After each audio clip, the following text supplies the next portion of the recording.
ನನ್ನ ಹೆಸರು ಸುರೇಶ್ ಅಂದ್ಬಿಟ್ಟು. ನನಗೆ ಫಿಸ್ಟುಲಾ ಪ್ರಾಬ್ಲಮ್ ಇತ್ತು. ಬೇರೆ ಒಂದು ಹಾಸ್ಪಿಟ್ಲಲ್ಲಿ ಆಪ್ರೇಷನ್ ಮಾಡಿಸ್ದೆ. ಜಾಸ್ತಿ ಕಾಂಪ್ಲಿಕೇಟೆಡ್ ಆಗೋಯಿತು. ಆಮೇಲೆ ಇಲ್ಲಿ ಬಂದಮೇಲೆ ಎಲ್ಲನೂ ಕ್ಲಿಯರ್ ಆಗಿದೆ. 1 ವರ್ಷ ಆಗಿದೆ, ನೋ ಪ್ರಾಬ್ಲಮ್. ಕ್ಲಿಯರ್, ನಾನು ಚೆನ್ನಾಗಿದ್ದೀನಿ ಈಗ. ನಾನು ಸ್ಮೈಲ್ ಹಾಸ್ಪಿಟಲ್ಗೆ ಬಂದಮೇಲೆ ಡಾಕ್ಟರ್ ಪ್ರಮೇಶ್ ಸರ್ ಅವರು ಕ್ಲಿಯರಾಗಿ ಮಾಡಿಕೊಟ್ಟಿದ್ದಾರೆ. ಐ ಆಮ್ ಹ್ಯಾಪಿ, ಚೆನ್ನಾಗಿದೆ ನಾನೀಗ, ಏನು ಪ್ರಾಬ್ಲಮ್ ಇಲ್ಲ. ಈ ಸುರೇಶ್ ಎಂಬವರು ಒಂದು KR ಪುರಮಲ್ಲಿ ಪೇಂಟಿಂಗ್ ಕೆಲಸ ಮಾಡ್ತಾರೆ. ಅವರಿಗೆ ಫಿಸ್ಟುಲಾ ಆದಾಗ ಅವರು ಯಾವುದೋ ಒಂದು ಲೋಕಲ್ ಡಾಕ್ಟರ್ ಹತ್ರ ಹೋಗಿ ಫಿಸ್ಟುಲಾ ಆಪರೇಷನ್ ಮಾಡಿಸ್ಕೋತಾರೆ. ಆ ಫಿಸ್ಟುಲಾ ಸಿಂಪಲ್ ಆಗಿದೆ. ಫಿಸ್ಟುಲಾ ಅವ್ರು ಆಪರೇಷನ್ ಮಾಡಿಸ್ಕೊಂಡು ತುಂಬಾ ಕಾಂಪ್ಲಿಕೇಟೆಡ್ ಆಗುತ್ತೆ. ಎಷ್ಟು ಕಾಂಪ್ಲಿಕೇಟೆಡ್ ಆಗಿರುತ್ತೆ ಅಂದ್ರೆ ನೋಡಿ, ಈ ರೀತಿ ಕಾಂಪ್ಲಿಕೇಟೆಡ್ ಈ ಫಿಸ್ಟುಲಾ ಆಗಿರುತ್ತೆ. ಇದು ಬಹಳ ಕಾಂಪ್ಲಿಕೇಟೆಡ್ ಫಿಸ್ಟುಲಾ.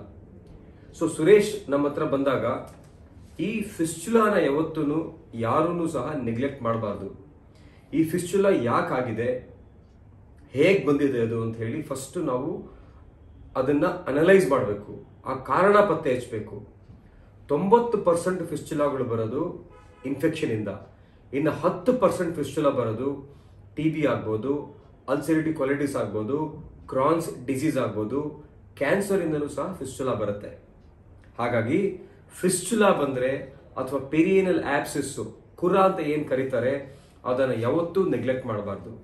ಕೂಡಲೇ ಡಾಕ್ಟರ್ ಹತ್ರ ತೋರಿಸಿ ಅದನ್ನ ಕುಲಂಕುಷವಾಗಿ ಪರೀಕ್ಷೆ ಮಾಡಿಸ್ಕೋಬೇಕು.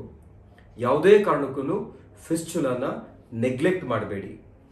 ನೋಡಿ, ಈ ಕಾಂಪ್ಲಿಕೇಟೆಡ್ ಫಿಸ್ಟುಲಾ ಮಾಡಿ ನಾವು 1 ವರ್ಷ ಆಗಿದೆ. 1 ವರ್ಷ ಆದ್ಮೇಲೆ ಸುರೇಶ್ ಬಂದಿದ್ದಾರೆ.